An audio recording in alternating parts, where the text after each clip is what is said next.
Welcome, everyone, to the Next Gen Call Center series, where we interview experts and get their perspectives, best practices, and insights when it comes to implementing AI in your call center. Today, I'm super privileged to have Jim Radzicki. He is a Tomato AI advisor, as well as the CIO of the Valor Group. Jim, thank you so much for joining.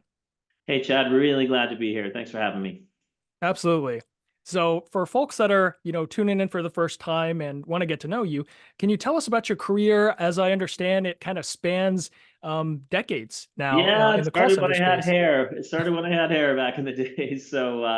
I'm one of the folks that I started as an agent on the phone in this industry. My first degree was in business and said, hey, I really want to get into this technology thing, and took a job in a call center. And then now, 28 years later, I'm a C-level executive and have been so for some time. So really grew up from the ground up.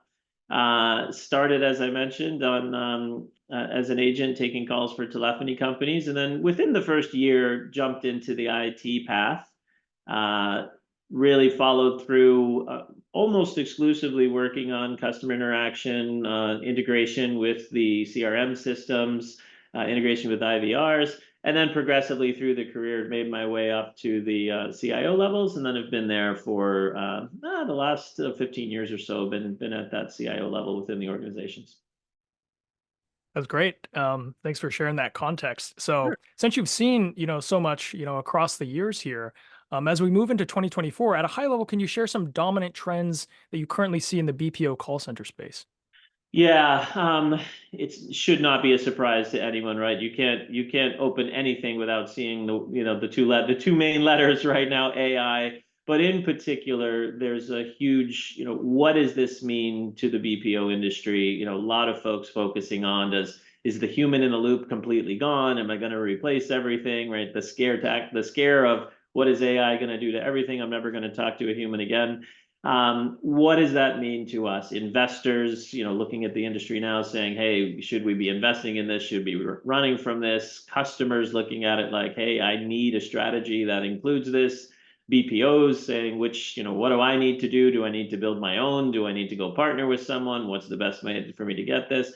Right now, every conversation I'm having, industry level, industry wide, it starts with what do we know about this AI thing, and how long is it going to last? So that is clearly the trend. Um, Again, haven't been doing this for as long as I have. These things come and go. I will say this does feel like a step change in the technology. So if you roll back the clocks, in the early days, it was, hey, we're introducing IVRs. Is anyone going to need to, talk to a person again? We've got an IVR. People soon realize, yeah, there's some things you can do with it and some things you can't. Fast forward, 5, 10 years later, or 5, 8 years later after that, it was, hey, chat's going to take over, or email, these offline channels are it. No one's going to want to do voice again. We're going to see it, going away. Chat and emails are going to take over. Then it was chat bots, and okay, those are getting really good. Now we're there. Okay, but through all of that, the BPO industry is still strong, doing quite well. If you look at the data, the number of agents and people still supporting customers has only been on the rise. It's definitely moving. And now we have this AI. Again, admittedly, step change function in technology. So it's definitely something, to look through, to understand. And how is this going to impact, to figure it out? Yes, it's going to impact the industry, but I think there's some positive impacts that come with it, as well as some of the, hey, how are we going to replace revenue, as these things move through.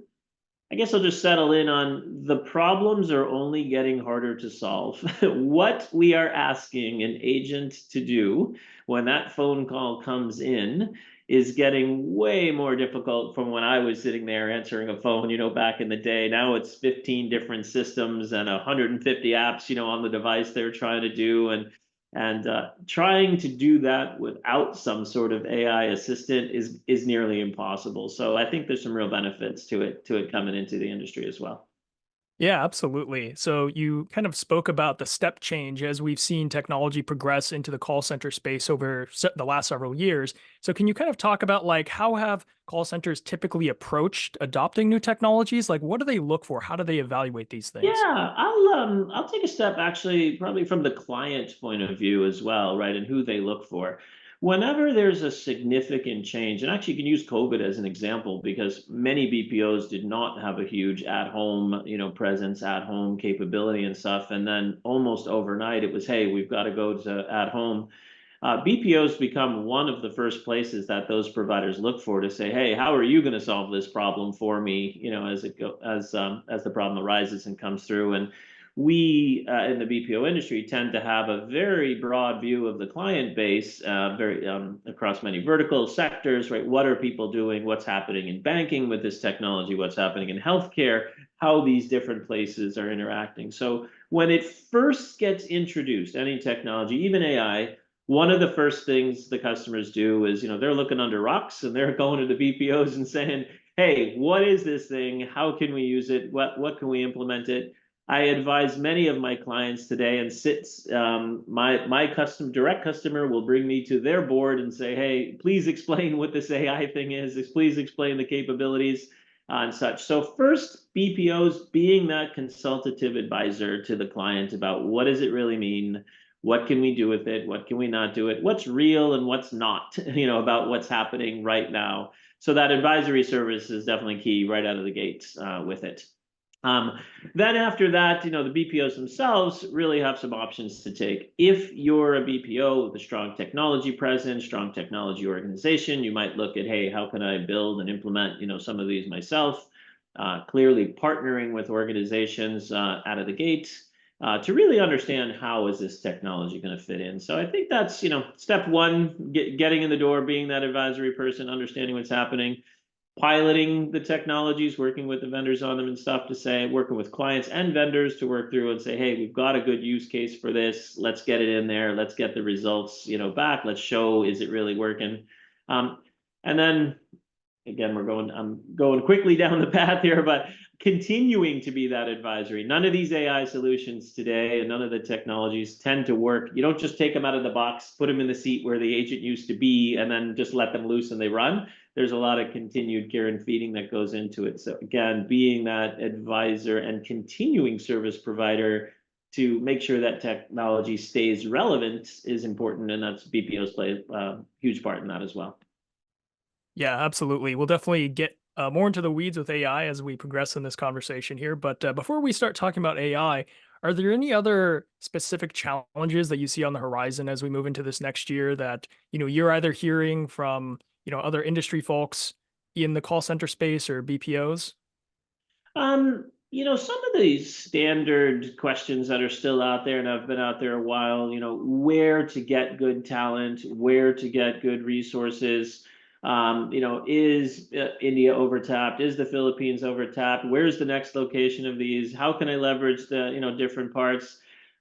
Many clients today, you and I were discussing earlier in our previous conversations, many clients have a socio-economic responsibility, part of what they're looking at. They're looking for vendors to say, hey, are you bringing jobs to parts of the world where they can have the most benefits and have the most? So that overlay on top of all these technology things is still there. People want to know, what is your social consciousness as a company and what are you doing about it? Because I want to make sure I'm partnering, with folks, and they have initiatives that say, I will only partner with folks who are taking social responsibility seriously, and implementing. So that is definitely an overlay.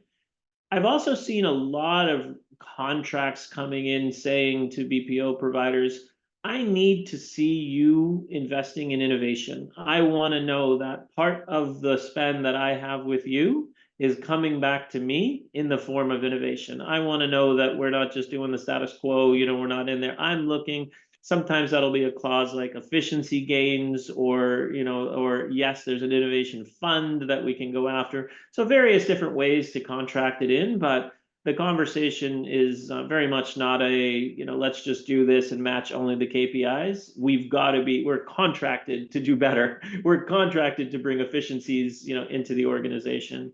And then lastly, like I said, the global, not just the socioeconomic parts, but, making sure that we've got a diverse skill set around the globe, to deliver the services from and not be so dependent on one particular area or one particular region to deliver the services from. Absolutely. I think that's probably a great segue to start chatting about your perspective on AI in the call center? I know there's, from one side of the spectrum to the other, some folks think it's going to totally replace agents. Some people Yeah. think that it won't.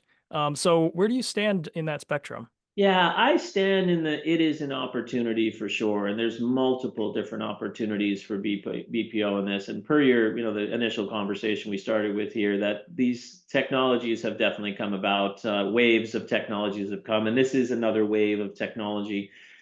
So first and foremost, it's no longer AI is no longer a nice to have for the BPO industry and such. So BPOs in particular need to have an agent assist, or the clients need to have some sort of agent assist technology. It's simply impossible for an agent to do all the things they're being asked to do without having an agent AI or some sort of digital co-pilot, sitting on their shoulder or coach. I always think of it like, hey, if I'm sitting in, the term is nesting, when you first come out of training and you're getting ready to, take production calls for the first time, well, you got 2 weeks of, I just learned a lot. How much can I get out of my head? And it's really helpful to have a coach, sitting there guiding you. Well, if you had a coach for every person, that's a pretty significant. But having an AI coach who's listening in on that conversation and to a certain degree, advising that agent to say, hey, I just heard this. The AI says, I know the training module you just went through. Don't forget to say this, or don't forget, not really forcing, guiding, not even necessarily customer facing, but just giving a little hint to the agent along the way, stuff. Think about this. Then there's also the, I just heard this, rather than let the agent do the research themselves, the AI can present, hey, here's the fix, here's the knowledge base article for that. I just saved you a bunch of time, from going to search and hunt and peck for that myself and things. So first, BPOs will absolutely benefit from Agent AI, Agent Assist. That'll help with the KPIs, for what it is, for what they need to do, time to service, getting agents up to speed, to proficiency, all kinds of great, things from there. The other thing is a lot of people say, oh, it's going to take the jobs away. Absolutely, some jobs will be at risk in a good way, I feel. Not job, but task will be at risk of being replaced with an AI. So no one calls the contact center to get their password changed anymore, right? You always do that with some sort of automation, some sort of tool. If I was calling in to an agent to get my password changed, I would say that is a waste of human brain power.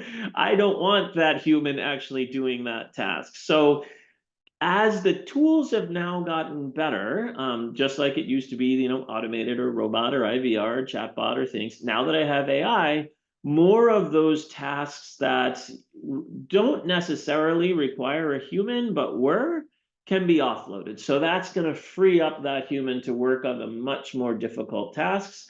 And if you look at why people are calling in, those tasks are only getting harder and harder. As they as the technology increases, the problem we're asking the people to solve is increasing with it. So I like the idea that now I have something that's going to offload all of those questions that I didn't really need a human to answer, and I'm saving that brain power. So in theory, you should see a higher level of capability from the person, more meaningful work that those agents get to work on.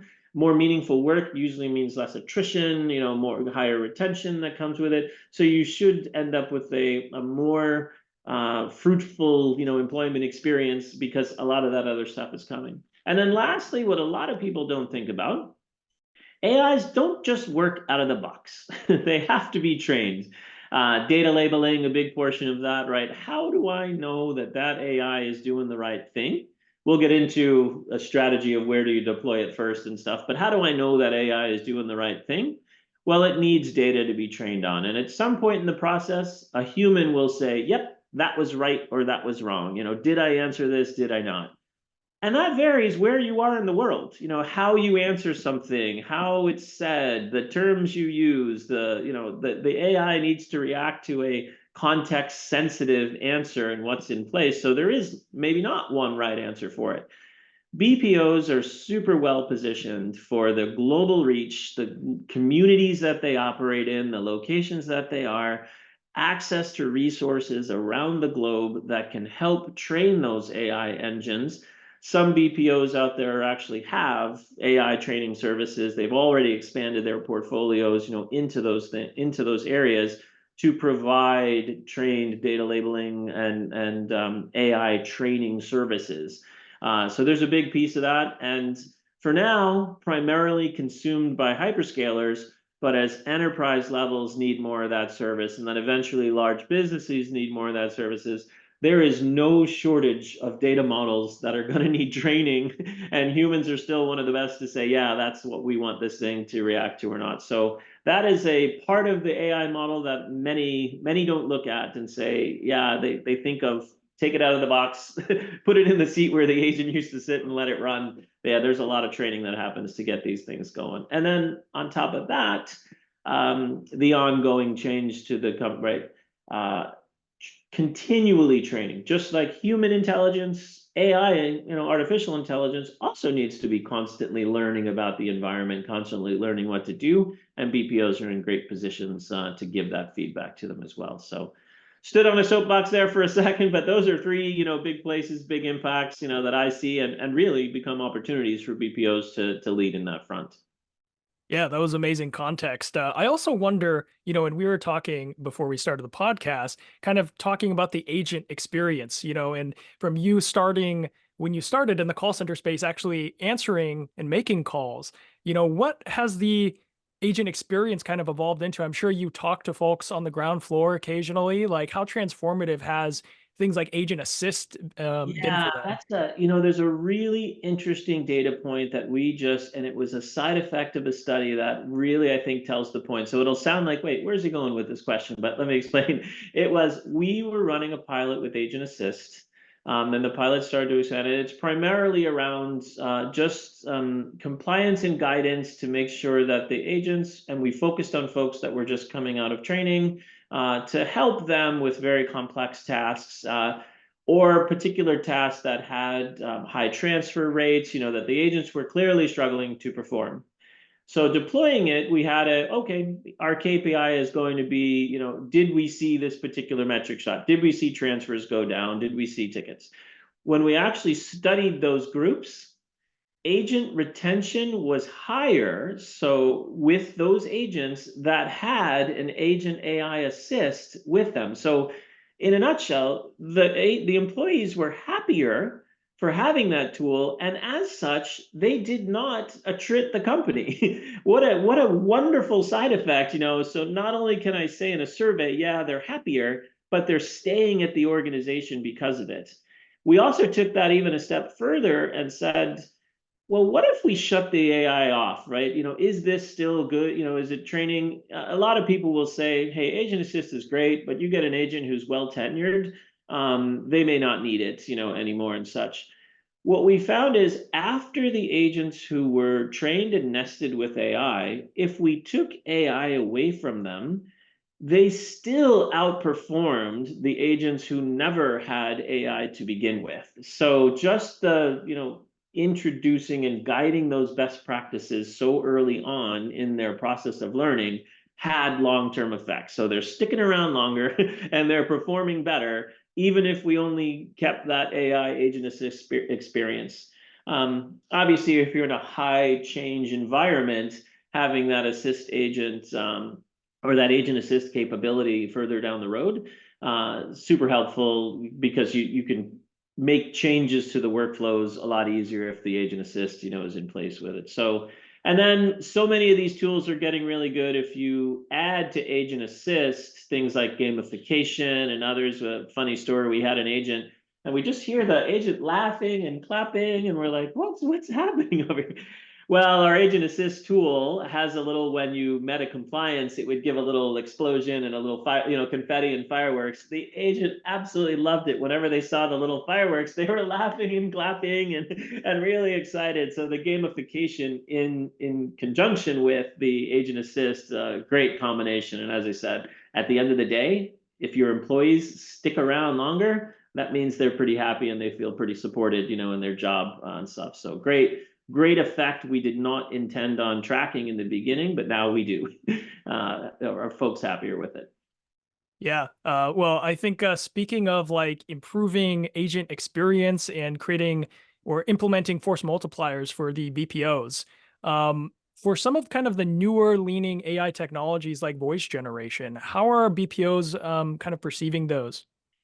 Yeah, it's still, as you know, one of the challenges in the industry forever has been finding talent, right? Finding locations. We just covered, hey, not only that, clients are saying you have to be going into places, that are challenged. And one of the big roadblocks and barriers for BPOs to get into those environments has been the language barrier. And, you have to go in either literally years in advance and work with the education systems and make sure that folks are getting trained on English. And then when folks are getting hired, perhaps if they didn't make the cut, if the prospect didn't make the cut, you offer, hey, you can go to a 6-week, 8-week training program. We'll make sure, but you still don't have a productive candidate to actually put on the phone. So with some of the voice generation or accent neutralization type technologies, what this does is, I think, create an ability for someone who would have been screened out of the recruitment process to keep them in that process and even give them a job sooner than they would have been and reach a broader set of employees base that's out there that would have been excluded from the job market before. Um, so and for as we're talking through it, I assume people know what we're talking about, but helping someone with a strong accent using an AI to correct that accent so that the customer who's calling in doesn't necessarily hear the strong accent. Obviously a lot of bias from clients calling in, customers calling in, couldn't understand you, couldn't get this, satisfaction scores goes down. Those employees then get marked up for performance plans. You got to work on this, satisfy. The side effects are horrible. So by neutralizing those accents, you've given someone a job that didn't have one before. You've got happier customers that are there. The retention is now greater because you're not taking people out of it. And we've talked in the past, my experience has been, 72% of the cost of the BPO is that labor function, that labor component, that is built into the model. So anything I can do not or to positively impact churn and keep my employees, my team members in those seats for a longer period of time, or get them in those seats faster, is huge. I don't know that all of our clients, I think there's a road to get them to understand, this path. It's not a straight out of the box intuitive. We can have a conversation about it. It takes a bit to make, wait a minute, how is neutralizing an accent actually going to give more people jobs, right? Stuff. So it takes a bit of a jump. And okay, how do I save on that? And when you think about attrition, training is often not paid for by the client, so it helps the BPO. If they don't attrit, that means they're in a much better situation to keep those folks. It's about $1,500, to recruit someone from beginning to end. So if I don't have to recruit another 20, 30,000 people a year because I can keep the folks that I have, that's a massive impact to the bottom line. So lots of benefits to neutralizing that accent. And then at the end of the day, that agent is happier, and then using that to help them with their own accent. So taking that and say, hey, here's what was corrected. Here is the language that was, modified. Using that as a educational tool to help that person eventually get to the point where there's no more need for accent neutralization on it. I think this is a great opportunity to show them in their own voice, or in their own piece. Hey, here's what it sounded like. Here's something you can hear to try to replicate that sound naturally and on your own and things. So many opportunities and so many financial benefits to leveraging this, and so many what I'll call social benefits to it as well, to reach new markets that traditionally wouldn't have been able to be served and give jobs to. Absolutely. So, brass tacks, if a BPO call center is listening to this now, what would you suggest based on your experience on how they should be adopting AI? I know we've kind of touched on, leveraging partners, working with them. I know there are other BPO call centers that are trying to build some things internally. Like, what have you seen historically work the best? Yeah, so starting with AI in general, I think for BPOs and their clients, Agent Assist is a wonderful place to start. One of the fears, and you hear a lot of talk we haven't touched on, legal, or you're hearing it every day now. No, Case laws haven't been written yet. A lot of governments still trying to figure out what do we do with this AI. Who's responsible if the thing goes haywire. A lot of that can be mitigated at first by using an agent assist model, right? The human is still in the loop. The AI is guiding the human based on the procedures and the training that has been put into the AI, but there's still a person who's ultimately there making the decision, is this what I want to say, or is this is this the right answer and things. So I think it's a very safe and very comfortable way. And I do talk to some very security conscious clients today and compliance conscious clients about this is a really good place to start. You can run with the AI for some time. Then as that AI gets good enough helping the agent, now maybe it's time to let it loose, on the customers directly, if it can handle some of those easier interactions. So you didn't just out of the box say, let me test this out in the public and see how it goes. So highly recommend an agent assist type use of AI to get started. Not all service organizations can simply turn around and be a product organization. So to your second question of should they build this themselves or should they partner with someone, especially out of the gate, partnering with someone is a great strategy to go with. If you think suddenly I can flip a switch and become a product organization, there's a big difference to providing products and providing services. Just the way you're organized, the way you're structured, the delivery, everything with it, road mapping, pathing.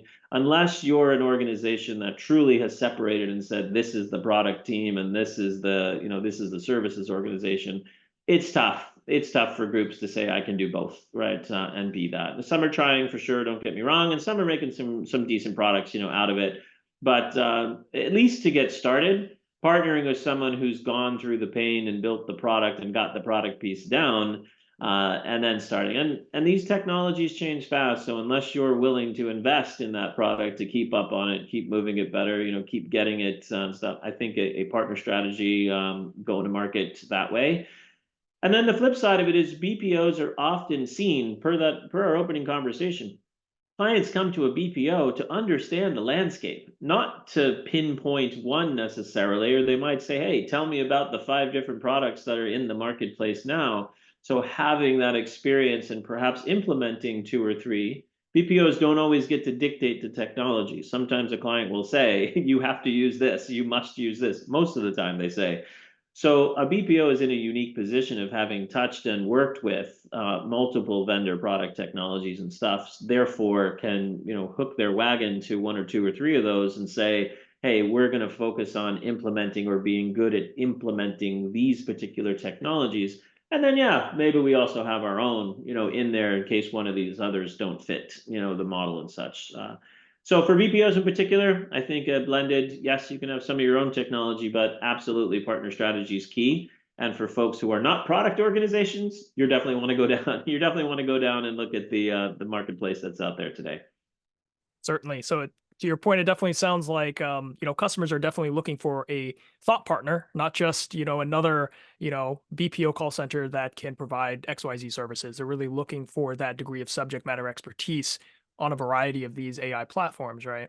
Yeah, you're absolutely not only the platform, but the implementation itself, right? AI it's overused already, right? And such. So, but what is it going to do? Am I truly looking for natural language, generation? Am I trying to get some sort of, generative language piece out there? Am I simply looking for compliance? Do I want to apply it post call and maybe do a bunch of quality assurance using AI to make sure that, what happened did? Do I really need real-time compliance from my AI? Do I want to let it loose on my customers, like we said, and have it out there doing its own thing? There's a ton of different ways to. It's not AI is not one thing. It's an ability that gets added on, or another function and thing in place. So that alone makes it, hey, we want to be there, consulting what's the best way to approach this and what's the best way to have it. And again, there's not one product that I can say does every implementation of AI well. Right. So you might say, hey, I need this one for the accent neutralization, but this one is much better at quality assurance, or something like that. So a suite of AI services actually comes to play. Some might be built, some might, most will probably be bought. That's a great segue. So, speaking of the gamut of AI services, what does in an ideal world, right, what does a maturity model look like? Like, where do they start? I know you mentioned agent assist. We've talked about voice generation. Like, what would your maturity model be Yeah. for? So one of the ones, the biggest bang for the buck that I've seen right now, it's very interesting and such. And again, it was almost a side effect in a pilot that we put in place. The perfect use of the starter use of these natural language models is summarization of a call. Almost every client wants to have a what happened, right? Either they're going to go to the QA records and they're going to try to scrape, the sound and data and figure out what happened and then write some summary, or they're going to ask someone to go analyze 10,000 phone calls, to figure out what's going on. Well, a lot of these natural language models now have the capability. I just listened to the entire call and I gave suggestions during the call. At the end of it, this natural language summary of what happened that can then be sent via an email to the customer as a recap, added to the case notes. We're seeing really good language models summarizing calls to let people know what happened in a natural language way. That is, to me, one of the safest places to start. If you just want to dip your toe in and you want to understand what's happening in your call center environment that you might be blind to, turn on a call summary AI to go in, and every single phone call comes back, with, hey, here's the summary of what happened. That's a great place. You're not customer facing. There's not a lot of, legal concerns, necessarily about what it said or what it did. It simply summarized, what happened and what went on there. So great place to start. Then moving it up to the, hey, let's start assisting the agent. We're listening to the call anyway. We're summarizing what's going on. Let's actually provide this agent some guidance. Again, that biggest bang for the buck in the training area, nesting area, coming out of it. Guide them to be more proficient, faster, and happier, and stick around and retention. And then as you get a little farther down the line, you're looking at it, behind the scenes in the quality assurance portions, perhaps looking at your quality teams and could I augment their capabilities with these type of AIs. The later stages, in my opinion, is where you say, hey, we understand this enough now. We've trained it well enough now. I may want to start taking some of my simpler interactions and see if I can't automate those things away and feel comfortable about it's handling it the way I want to handle it. And then it's a continuous process improvement, like, right? Then what other interactions can we take, or the ones that we did, and keep working your way through those. So that to me is a very simple, hey, I want to get my toe in the water to understand it, a very safe way, and then eventually I'm really leveraging it to the best, and my customers are interacting the way I would like with it. Definitely. Where do you think like voice generation fits into that maturity model? Because from what I've seen, it seems like the implementation, at least for some of these solutions, is pretty quick. Yeah. Yeah. So that second step, right? Hmm. If and it could be in parallel. So we did the agent assist with the call summary in parallel because they were listening to the conversation at the same time and understood what was in place. So I think to me it falls into that agent assist category for sure, right? I can make their job better and I can make their piece. Again, you're not having it make customer decisions. You're not having the AI make legal decisions. You're not, getting it out there. So that risk profile is very low for how you're leveraging it. And it can open up, as we talked about, open up that employee base and create those jobs. So I think that's a very safe early one as well to adopt, to say, hey, the problem I'm trying to solve is to increase the number of employees that I can offer, meaningful work to. A great place to leverage the accent neutralization and get started with it as well. Again, very, very low risk from a legal perspective, in that, in my view, in that usage of it, and very effective that it's going to have an impact to your bottom line right away and open up those places and speed to launch, speed to productive goes up. Those are all winning formulas, and if you can do that in a safe way, I think it's a great spot. Absolutely. So, speaking, we spoke about the great benefits, we talked about maturity models, so let's also talk about like what are the biggest challenges you see that BPO call centers are having right now when it comes to actually leveraging AI or just navigating the ecosystem? Yeah, I think there's a lot, going on. Well, one, everybody's got a product for everything right now, right? So just understanding all of these really fast things out there. So being that trusted advisor means being aware, understanding what's going on. Um, Adding AI is not just, adding a word, adding an office suite capability and say, hey, we want you to use this now. It requires a change in the way that BPOs operate. And I'll give you an example. If I introduced an AI that's going to assist an agent, with training and going through it, I don't just do that once, set that thing up, and it just works.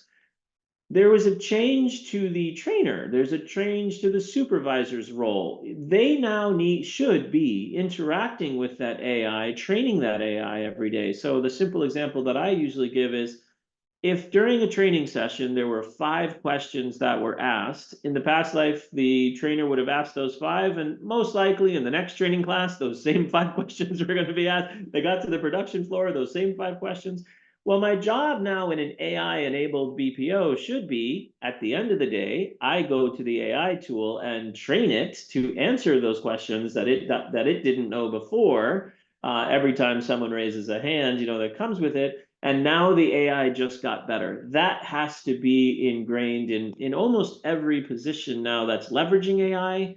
The people who are leveraging it need to be part of making it better as well. So there is every job description in the BPO should be changed to the line that says also, assist in supporting the AI, that comes of it.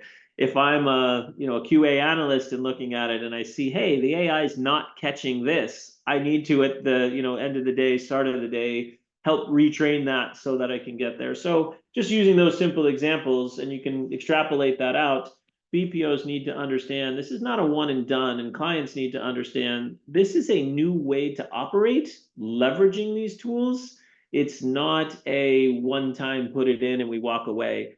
Just like regular intelligence, if you don't keep flexing it, you don't keep using it, you don't keep modifying it, it's going to atrophy away and no one's going to use it. And they're like, oh yeah, what's that? Oh, that's the old AI guy that's sitting in the corner that's no one's using anymore. So That's right.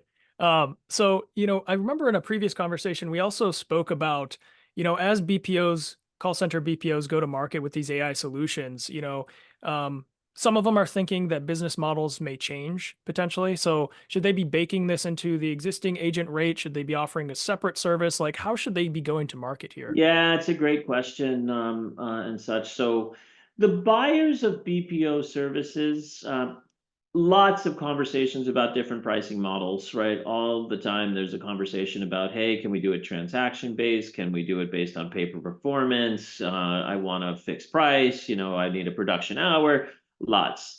The more often simplest pricing model for folks to get their hands around and what the buyers are in control of is the agent rate. So a lot of times, many of these things will simply be put into the agent rate and say, okay, there's an extra 25 cents or an extra dollar or whatever it is, or things that go on it to say, I've taken my cost model, I embedded that tool into it. Now, when I spit out the price, it covers it.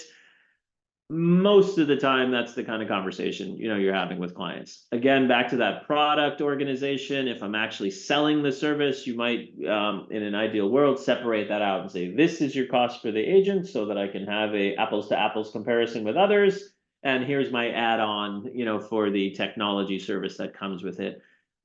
So that then opens up, well, if we're buying technology, the client needs to get the CIO involved. They need to get different groups involved. We're buying a product. So it opens up a completely different buying persona, buying person, which could complicate and extend the deals and things that come. So ideally, you want that. And then again, the pay per performance models, and especially if we're talking with API, oftentimes there's a risk reward model built in. So yes, there's a rate, but if you hit this KPI, then yes, you get a little kicker. If you don't hit this KPI, then there's a penalty, for going through. So those are usually built in. And I would say that's more of an extension of an agent rate model, right? That just has performance based on top of it. Some, especially if you're doing sales models and things, that they'll want a, pay for a sale or pay per transaction, just to show that they're there. Those tend to be the BPOs need a lot more data in order to trust that they can make a per transaction cost, right? Are you sending me 1,000 calls and only one of them is a potential sales call, or are you sending me 1,000 potential sales calls? That would change, the amount of effort that I put in or that I need to put in in order to hit the numbers. So a lot more data has to come for these more advanced models, and then ultimately pay for performance. What I see there is clients like pay for performance at the start, but if the BPO knocks it out of the park, suddenly they're paying a whole lot in that performance to get it, and then they're saying, hey, maybe this wasn't the best for me. So those get a little more complicated and such. So I think initially you'll see a lot of, hey, here's my agent rates, and then perhaps an agent assisted rate. If it's a fully autonomous AI that it's actually handling customers on its own, it's most likely a per transaction, type charge, whether that's, a line of text that was translated or whether that's a handled interaction. If there's no agent, then there's no agent rate. So we've got to move to those transaction models. Definitely. And that's a great segue to the next question here. So if we kind of extend, the vision and extrapolate, over the next, decade, more of these calls are going to become automated. Where does that revenue get replaced? I know we previously kind of chatted about, perhaps BPOs can extend to additional functions or different lines of business. Like, what's your perspective on that?